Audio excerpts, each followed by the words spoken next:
You hear this phrase in the Lord's Prayer that God's kingdom come on earth as it is in heaven. And as we think about Fresno, what does it mean to pray that vision for our city and to live into that vision for our city? What do we hope ultimately happens in this community?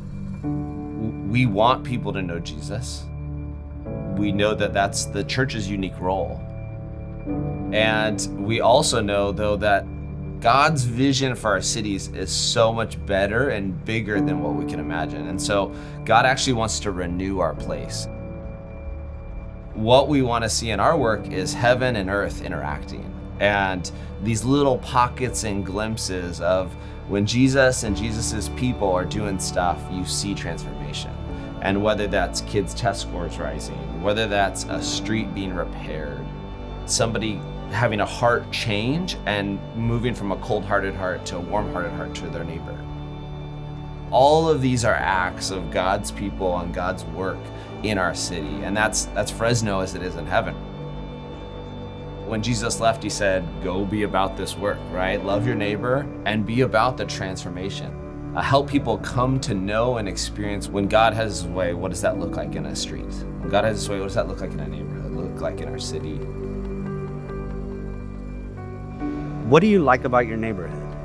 What do you not like about your neighborhood? You see, just one thing. What would you like to change? And then sometimes that's where people feel like, oh, ENP is here now to save us. If that's what you want to change, who are you going to change it with? So now that throws a ball in their court. It dispels any kind of hidden expectations that may be developing to like, oh, snaps. Like now, I got to do it. Who am I going to do it with? And then it's like, when do you want to start? And so every neighborhood partnership does that on a larger scale.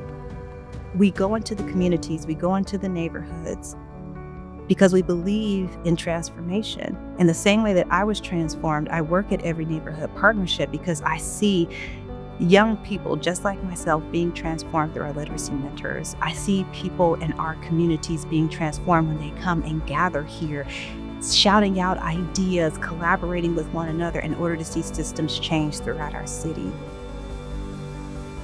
Empowerment says to the person, I actually believe that you're capable. I actually believe that no matter what circumstances, ENP is dedicated to raising that person up and saying, you actually can.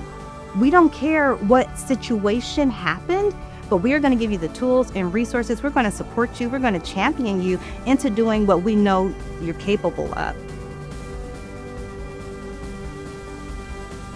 You bring those people together, it creates some type of flame. And I think that's the work of ENP, is to have conversations with folks, discover what makes them tick, connect them to each other, and then watch this spiritual fire and flame.